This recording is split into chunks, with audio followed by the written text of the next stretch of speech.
I didn't forget anybody. I promise you I didn't. However, when life, you gotta stop and do some other shit with your life. Yo, this video caught me this morning. And I want y'all to sit with this because y'all know how I'm one of them content creators who, when I feel something deeply, I don't think I'm the only person who feels this way or have felt some kind of way about a circumstance. Here's my issue. When parents feel like I've done all that I can do, I've done the best that I can, we as children accept that.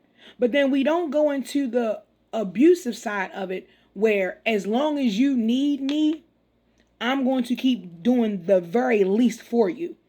Meaning, if I needed a job resume updated and I didn't know how to do it, and my mother knew how to do it, instead of her actually saying, all right, I'm going to walk you through it, I'm going to show you how to do it this one time, any questions, ask me, but from here on out, you got it. Instead of saying that, oh, I don't know. That kind of feels like they want to control you so you can continue to ask them for help, for them to continue to deny it, right? Roll a clip, because roll a clip.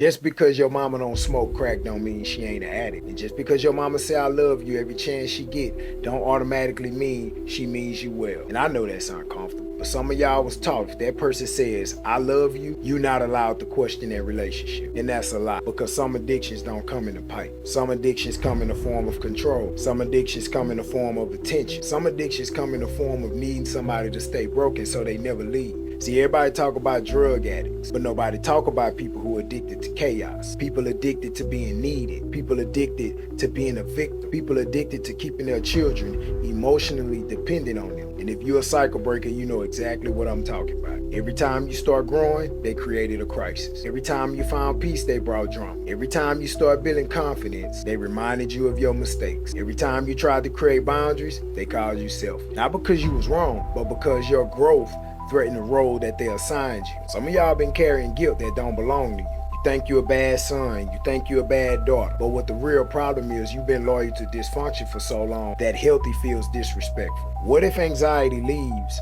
when you leave the environment? What if the depression gets lighter when you stop answering certain phone calls? What if the healing starts when you stop confusing love with obligation? Because real love wants you free. Real love wants you healthy. Real love wants you to outgrow survival mode. And if somebody's version of love requires you to stay small, stay guilty, stay available, stay broke, stay traumatized, and stay stuck, that's not love. That's control wearing a family mask. And some of us ain't start healing until we realize the person we was trying the hardest not to disappoint was the person that was holding us back. I can relate right now. My mother like that. Right now.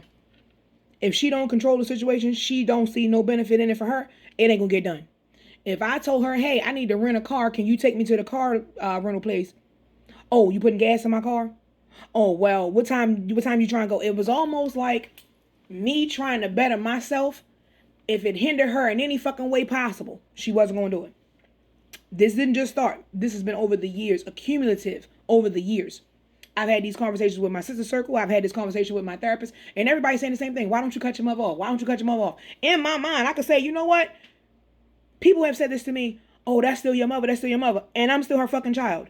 I'm still her adult child. Let's be clear. Because y'all know, you're a grown ass woman. I'm still her adult child.